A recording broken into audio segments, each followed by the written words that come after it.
Сәлем құрметті оқушы. Бүгін математика сабағынан шеңбер, дөңгелек және олардың элементтері деген тақырыпты өтеміз. Сабағымыздың мақсаты шеңбердің не екенін білетін боламыз, шеңбер сызуды үйренеміз. Ал енді бірінші тапсырмаға қараймыз. Адамдар уақытты өлшеуді өте ерте замандарда үйренді. Суретте ертедегі су және де күн сағаттары бейнеленген. Олардың қазіргі сағаттармен қандай ұқсастығын байқауға болады. Пішіні қандай дейді. Ендеше бірінші су сағатына қараймыз. Бұл жерде үлкен ыдыста, яғни шеңбер тәрізді, мынандай конус сияқты төменге қарай кеткен ыдыста су құйылып жатады. Және де астында әр тамшылаған сайын не істейді? Мына уақыттар көрсетіп отырған екен. Яғни бұл суреттің қазіргі сағатпен ұқсастығы ол әрине бірінші санында. Содан кейін мына үстіндегі шеңберінде болып тұр, дұрыс па? Ал енді екінші қараймыз. Екіншісі бұл күн сағаты деп аталады. Күн сағаты күннің түсу және де мына жерде көріп тұрған несі бар? Таяқшасы бар.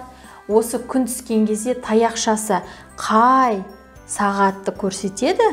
Олар сол уақыт екенін біліп отырған. Енді бұл сағатпен ұқсастығы қандай? Әрине сандар және де жалпы формасына назар аударайықшы. Шеңбер тәрізді, дұрыс па? Жалпы бүгін біз шеңбер деген тақырыпты өтеміз. Ол дөңгелектің шекарасы болып табылады. Қараймыз, міне дөңгелек дегеніміз ол іші боялған. Яғни іші боялған осындай дөңгелек тәрізді фигураны біз дөңгелек деп айтамыз. Ал енді осы дөңгелектің тек қана мына шекарасын біз шеңбер деп айтамыз. Оның іші боялмаған болады. Ал енді О нүктесі дөңгелектің, яғни шеңбердің центрі. Міне О нүктесін белгілеп көрсетіп қояйық. Оның осы О нүктеден мына шеңбердің бойына дейін созылған түзу сызық оның радиусы деп аталады. Радиус кішкентай R деген әріппен белгіленеді. Ал енді мына ең соңғы суретте шеңбердің бірінші бойынан О нүктесін басып өтетін және келесі шеңбердің келесі екінші нүктесіне дейін түзу сызық, ол оның диаметрі болады. Диаметрді біз латынның D деген әріпімен белгілейміз. Екінші тапсырма, сызбаларға қарап, сұрақтарға жауап бер. Бірінші, қай сызбада шеңберлердің центрі ортақ?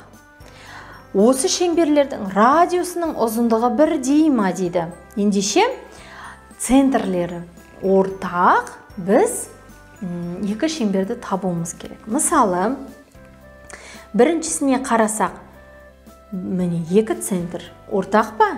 Жоқ. Екіншісін қараймыз, екі центрі ортақ па? Жоқ. Үшіншісіне қараймыз. Кіші шеңбер, үлкен шеңбер. Екеуіне де осы үшінші шеңберде, яғни номер 3 деп белгілеп қояйын, олардың О нүктесі, яғни тура ортасы, центрі ортақ. Ал енді олардың радиусының ұзындығы тең ба дейді. Оны табу үшін біз мына тура ортасынан бірінші R деп белгілейік, және тура ортасынан екіншісі тура шетіне дейін R1 деп көрсетіп қояйық. Екеуі бірдей ма? Әрине жоқ.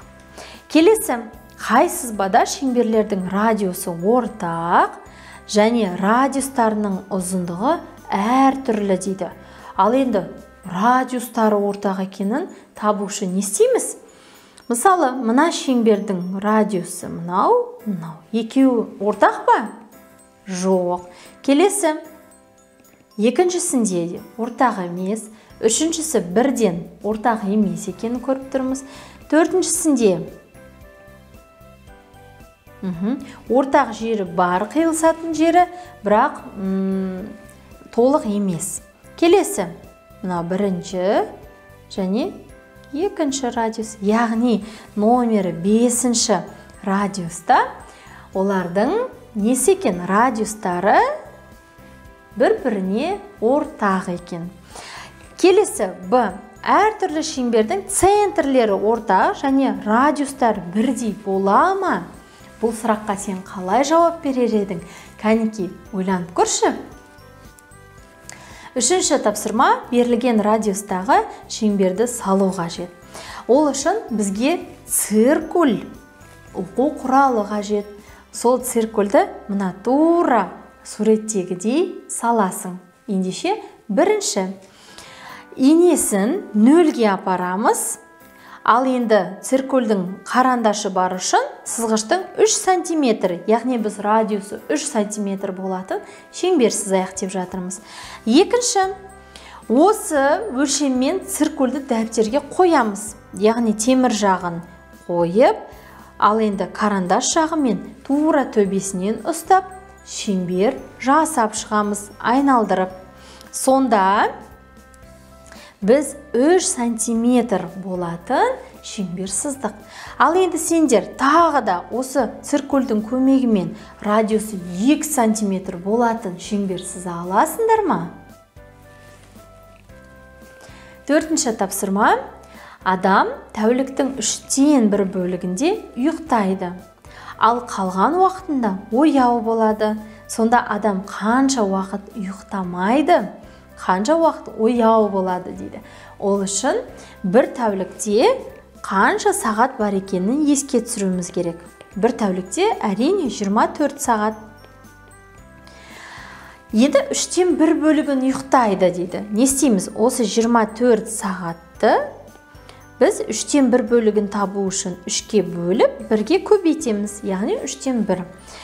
Сонда қанша болады? 8 сағат. 8 сағат адам ұйықтайды екен. Жақшаның ішіне ұйықтайды деп жазып қоямыз.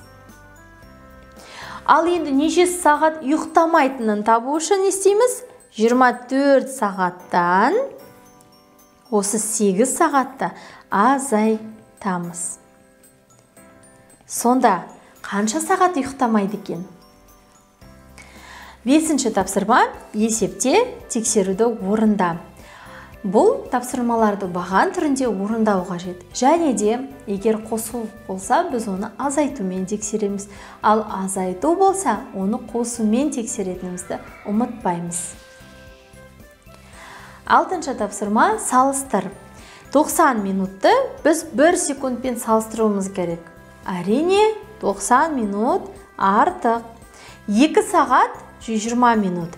1 сағатта 60 минут болса, 2 сағатта 120 минут. 120 минут пен 120 минут екеуі бір-біріне тең. Ал енді келесі, жалпы 1 жылда қанша ай бар? Соны еске түсір, жарай ма? Содан кейін барып, оны өрнектеп салыстыру қажет. Бүгінгі сабақ осымен аяқталды. Келесі сабақта кездескенше.